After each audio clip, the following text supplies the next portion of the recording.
ठीक.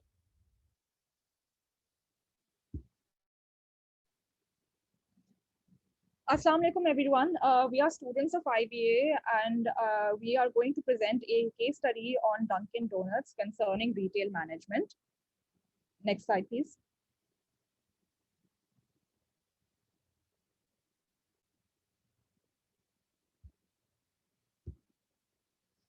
Okay, so the methodology and approach that we've taken in order to come up with plans and options for the scenarios in the case study is that we visited Dunkin Donuts and we also ordered their Eid Mubarak deals and their iftar deals just in order to get an insight of what the customer experience is like. Similarly, we also ordered Dunkin Donuts at home through Food Panda, and we interviewed Abdul Rafi Sheikh, who's the area operations manager, in order to get in-depth insights into what the operations are like for Dunkin' Donuts. And we also visited and interviewed actual customers of Dunkin' Donuts. Next slide. Okay, just before going into the case scenario, I'd like to mention that all the names over here are fictitious, and we are going to go into role play here right now. So I am Aisha Wasim. I'm the head of HR and OD for Dunkin' Donuts. And right now we are sitting in the meeting room with the CEO, Atif, of Dunkin' Donuts, and we're all concerned about the sales and revenue of the company, which are taking a nosedive for various reasons. And the board of directors is also demanding to see the corporate objectives, the plans, and the budget for the current year. So he's called an emergency meeting with the core leadership team. Can you go back to the previous slide, please? So we have Mr. Fahad Gulzar with us, who's the head of distribution, Ms. Noreen, who's the head of initiatives, Mr. Som, who's the head of quality control, Mr. Hamad, who's head of customer experience, and Mr. Abbas, who looks after outlet sales, to discuss each of their plans for the year, and then to decide which ones are the best and the most viable ones for Dunkin' Donuts. Next slide, please. So the questions that the CEO has presented to us is that we have to come up with the plan which is the best and the most viable for Dunkin' Donuts to go forward with. And we all have to make sure that the plans are smart plans. We also have to deduce which plan seems the most unrealistic, and we have to analyze the weaknesses and the flaws of that plan. And then if there is a possibility to execute more than one plan, then what mix of plans should we be going forward with in order to come up with the most perfect 360-degree campaign, and keeping in mind that we have to execute all of this within the budget. Next slide. So before we go forward, I'm just going to give you a brief overview of what Dunkin' Donuts is like as a company and what the background is. So it started globally in 1946 when the founder, Bill Rosenberg, started delivering coffee and donuts to hungry workers at their workspaces. And at that time, there was a fad going on where you actually have to dunk your food or your desserts into coffee. And therefore, he capitalized on Dunkin' Donuts as a fad, and Dunkin' Donuts as a brand was born. By 1950, Bill had opened his first retail outlet. And by 1955, Dunkin' Donuts' first franchise was sold, and it became an overnight success because of its fast delivery. And just over a decade later, it crossed the international borders into Canada, and subsequently after, it went beyond its shores of North America and opened in Japan. Today, there are over 6,000 Dunkin' Donuts stores globally in more than 30 countries, and they sell over 4 million donuts per day. In the year 2000, Dunkin' established itself in Pakistan. It is right now franchised by Phoenix Foods in Lahore and Islamabad, where it's in Karachi, its operations are controlled by IFL. Next slide. So we're just quickly going to go over the marketing mix. The products, as we all know, consist of donuts, which is their main cash cow. Then they also serve iced tea and coffees. We all know that Alaska Frappe is one of our best-selling items. It sells sandwiches, shakes, and off-the-shelf assortments like pizza, cinnamon rolls, etc. So the pricing is done such that we don't, of course, really aspire to be exceptionally luxury or premium food item service delivery company. So we don't benchmark ourselves with Paul, Starbucks, or Tim Hortons, but we do price ourselves such that even the middle tier can have a taste of what we call international brand experience. The place in Pakistan, it first opened its shop in Lahore and now has over 12 outlets in Islamabad and Lahore and over 28 stores in Karachi. It has over 250 staff in Karachi, and the organizational structure is pretty lean, where there are the first tier reports to the CEO. It has an operations manager, marketing manager, HR manager, finance manager, and then the retail staff is looked after by the manager operations, and it includes shift managers and restaurant managers, etc. Now, the promotion is going to be discussed all throughout the case in the different scenarios that we are going to be presenting. Next slide. So now we ask the sales team to come forward and present their first proposition. Next slide. All right. So I'm going to take you over through the store sales. As you know that Dunkin' Donuts core business depends upon the stores. And let me take you back to 2019 and how the business was doing at the exit of 2019. So Dunkin' Donuts in Karachi had 27 stores at the exit of 2019. We had a very robust plan at the start of 2020 where we aimed to open 3 new stores in Karachi. And by the grace of God, we were able to achieve this target. And by March 2020, we were able to open 3 new stores across Karachi, which took our numeric to 30 stores Karachi wide. Now, this was a big achievement for Dunkin' Donuts because it made us lead the QSR category in restaurants, followed by Subway at 27 and Pizza Hut at 24.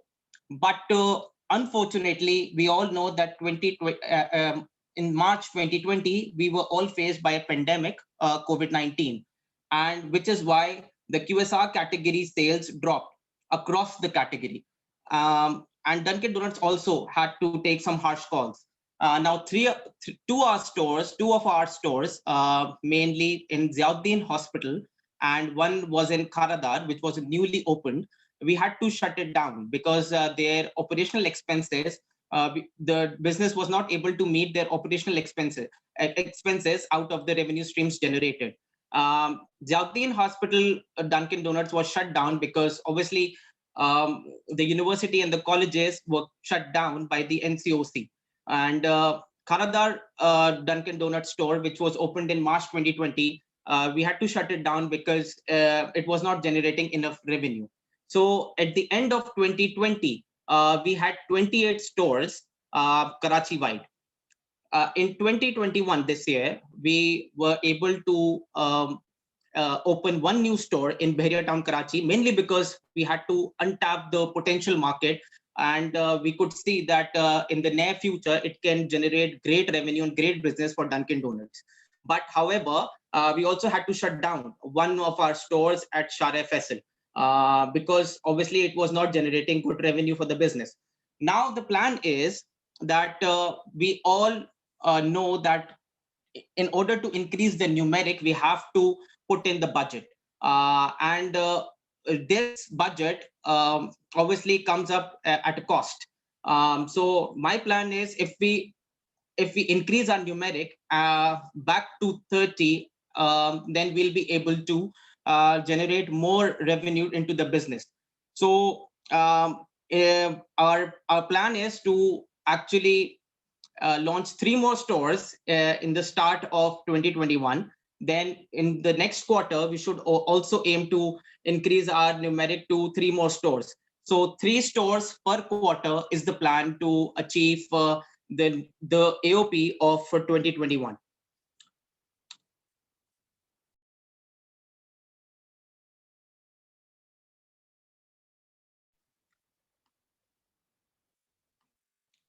So as you can see that currently we have 28 stores. And if we are able to open 12 new stores in 2021, then our numeric can reach to 40 stores, Karachi wide. That's it from the sales team.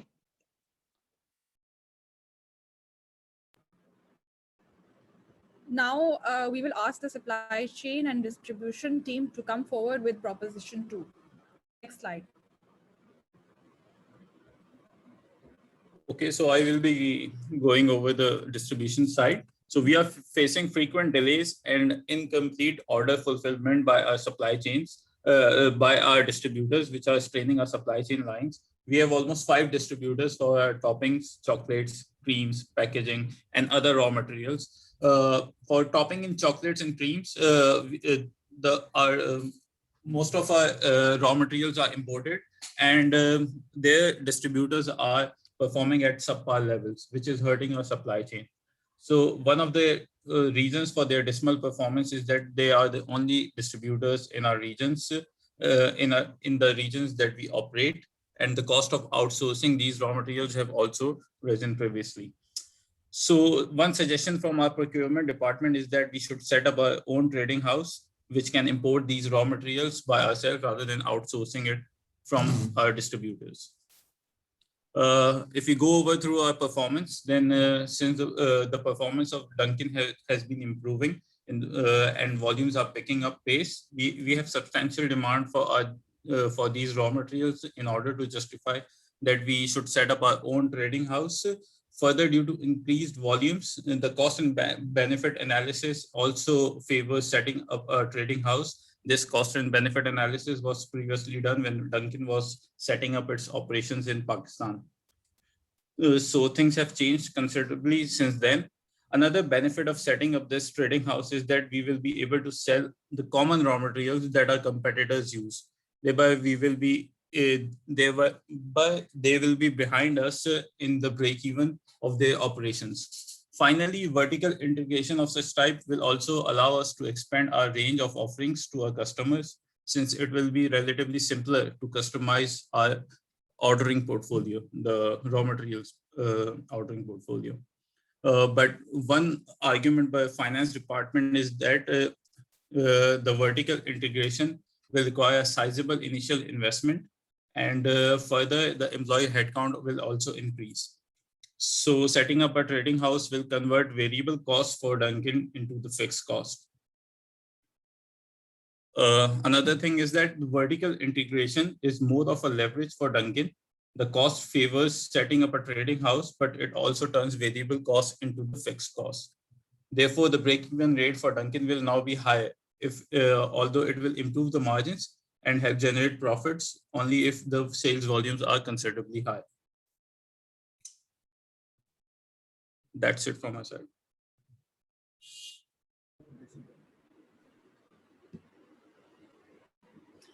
Now we'll call the product and new initiatives team to discuss their proposition. Next slide. Thank you, Aisha. This is Noreen from Products and New Initiatives team. I'll just go through what we are proposing for the year 2021 to 2022. Considering that we have now, expanding our strategy going forward, I'd just like to say that there has been a pandemic that we have to really look into. And this impact of COVID is actually really impacting our sales and is hitting our profitability and revenue. So if we just compare the pre-COVID and post-COVID era, we can see that before COVID, our majority of the sales, that is 70% of the sales, were through dine-in and 30% were takeaway and delivery. Now, after COVID, we can see that 80% of our sales are now through delivery channels, which is completely online, and 20% is hybrid, that is dine-in, and 20% is hybrid, that is takeaway, and dine-in, which is completely at our outlets. So even then, what we feel is that even then, the 80% of our delivery sales are not picking up the volumes, because we can see in the next graph that during first wave of COVID-19, our sales dropped by 50 to 60%. During second wave, they dropped by 20%. And during third wave, they dropped by 10 to 15%. So over 50% of the sales have been dropped. And we do not suggest that we can see ahead, that we do not suggest that there should be any store opening. because pre-COVID, there were 20 branches that were opened during 2010 to 2015, but post-COVID, we feel that there has been a lot of losses, and the capex hit for each store will be 8 to 10 billion, and break even will be in 4 to 5 years, and we do not believe that this should be our new strategy. So what are we suggesting? We're suggesting that, first of all, it's not far that Dunkin' Donuts will become a history, and by that we mean that a dead history.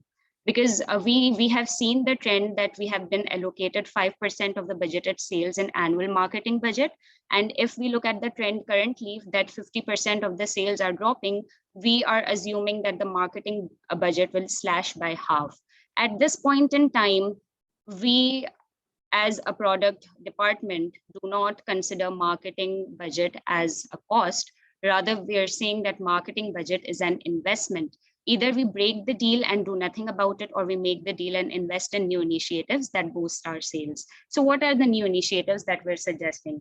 The first initiative that we're suggesting is that Dunkin' Donuts now, it's a high time that we should have our local application that we do not have in Pakistan, but we do have in foreign countries where our outlets are there. So this application will basically be our digital sales platform. In order to give incentives to our customers, we'll have sign-up treats and bonuses, digital gift vouchers, tactical alliances with banks, all through our digital application. We'll also have a digital loyalty program, and we'll give the launch decision making to our customers, as in we'll make them complete stakeholders of what sort of product they want, and they can vote into it through our application. So it will be a very creative sort of application that we want to launch in order to increase our sales, so that orders are also placed through it, and that customers are engaged with Dunkin' Donuts through this platform, since we are not suggesting store opening currently.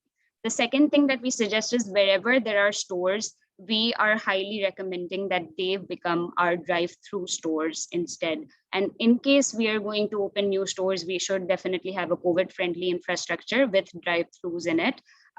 We can see that 40% of our current stores are at customer capacities. So that should be continued. Hand washing, cleaning procedures, social distancing, that should be continued. And in addition to that, in order to also encourage sales from stores, we're planning to give merchandise to our customers, that mask, sanitizers, and disinfectants. So it will also help us in marketing, and it will also help us to increase sales through our outlets. Third, we're suggesting is that vaccination is an important part of COVID-19.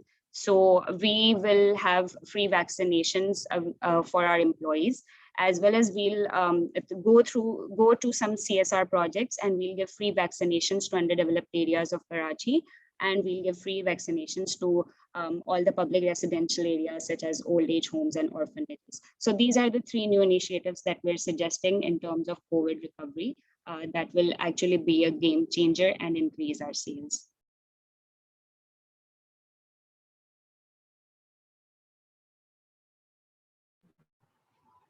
Now we'll call the customer experience team for their proposition.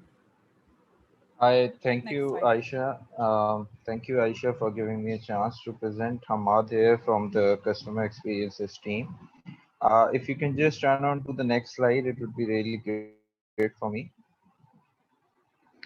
Yeah, so it's said that your employees or your customers are your biggest assets, but it's really unfortunate that we are not, our customers are looking up to us, and we cannot just fully cater their demands, or we cannot just satisfy them. It's a problem at our end, but we need some sort of solution. Like nowadays, if we just when it comes to donut, Dunkin is not, however, the favorite choice for our customers, because it can easily be said after the rise or the birth of the new alternatives or the new mushroom companies that have, just come in the existence, like the Happy or OD or, Easy Donuts. These modern companies are taking the place, and but we can say that Dunkin has been a bit economical on our pockets if we see the menu and the prices. But we have not been very much into the loyalty programs, and this is one of our weaknesses or one of our flaws. As our DD club is, the existence is a bit challenged. We have not been into so much into that, and there are no active promotions. You have not seen the ads. And my brother from the sales team, Abbas, said that we are increasing the number of branches, but I would say that if you are not catering your employees, so like, why are we increasing the branches? We are increasing the branches so that we become viable, in terms of the customers. And so, it's a chain, and we have to first look into this if we are increasing the branches. So moving over to the next problem. uh, yeah. So what I would suggest from my team, and we have proposed this plan last year, but somehow due to the some of the budgetary problems, the plan could not be looked into it. So this time we are also giving a 5-year strategic plan when it comes to the loyalty programs, and like a Dunkin Cares program. It's a really good program. If we see like partnering with some of the companies like SAUT or LRBT, and alliance is not limited to some banks. If we see that Dunkin has been just partnering with some of the banks, and majority of the people are not having the credit cards of that bank, so it's a loss from our side. We should be proposing the side of heavy discounts, and but again, it's a budgetary issue on our end.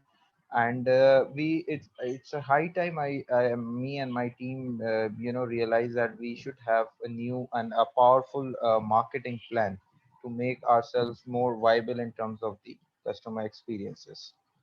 uh Next, please. Next slide. Yeah, so this is one of the plans that our team has been proposing, which is the We Care program of Dunkin' Donuts with respect to the CSR initiatives. I know that I have been advised earlier that due to the limited budget, any one idea will go forward, or any one idea will be approved, which will be the most feasible or the best fit. So, coming towards the conclusion of my side, I would just suggest these three plans, that on every purchase we can just donate 100 rupees to SIUT. The second one is the partnering with the TCF and the talent hunt programs, where we'll be reaching out to the underdeveloped areas, giving scholarships to the less privileged. And the third program is Karachi Go Green. It's linked with the Billion Trees program. So one of these three programs will go forward. But I think that if we are very much into it, so we can increase our number of sales. So that's it from my side. Thank you. Thank you. And now the QC and ops team will give their proposition. Thank you, Asha. So I am Somdev, representing quality control team. Hamad, you mentioned, my fellow brother Hamad mentioned that there are some loyalty programs that need to be executed, but I believe the CEO also needs to pay attention to our this proposal that is actually going to help the company more. Basically, we have our production divided into three phases, and there are certain risks that the company needs to address. Uh, we have divided our production process into three phases. The first one is the processing risk, and it has a risk of raw mix, yeast, and proofer side. We have observed that the maximum damage to the stock currently being processed comes from this phase, and it is too much.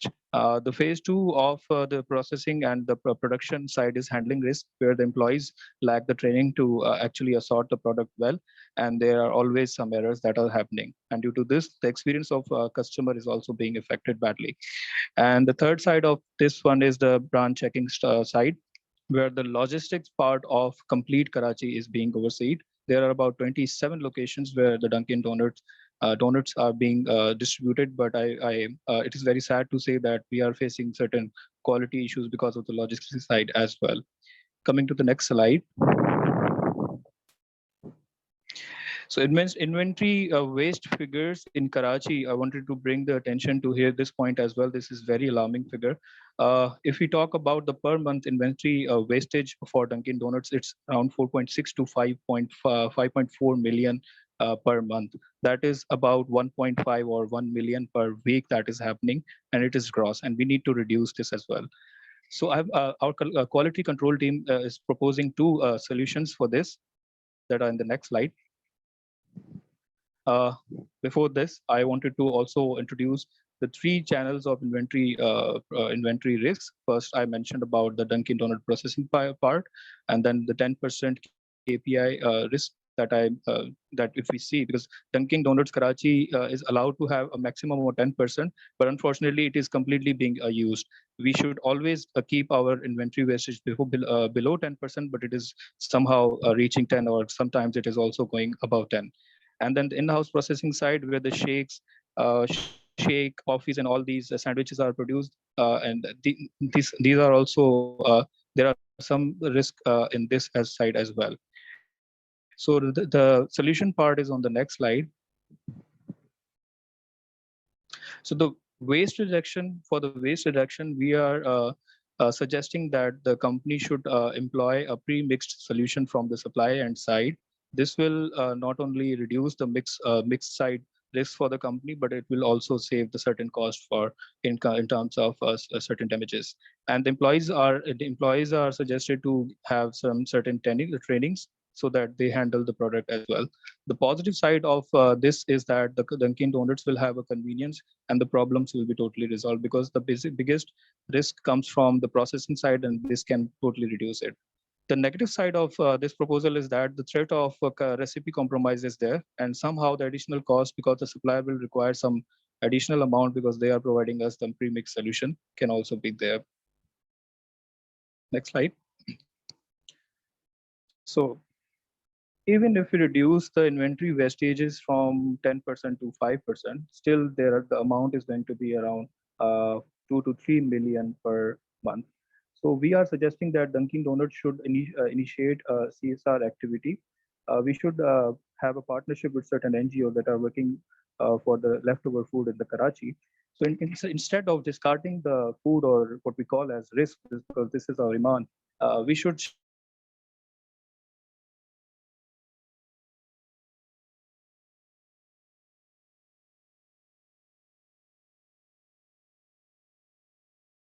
The ultimate right thing to do, I believe.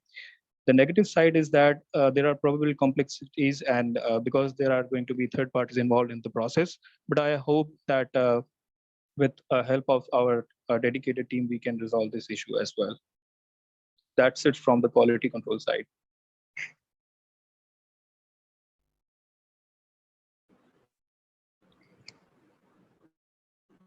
Thank you, everyone. We'll adjourn, and that's kind of it from our side.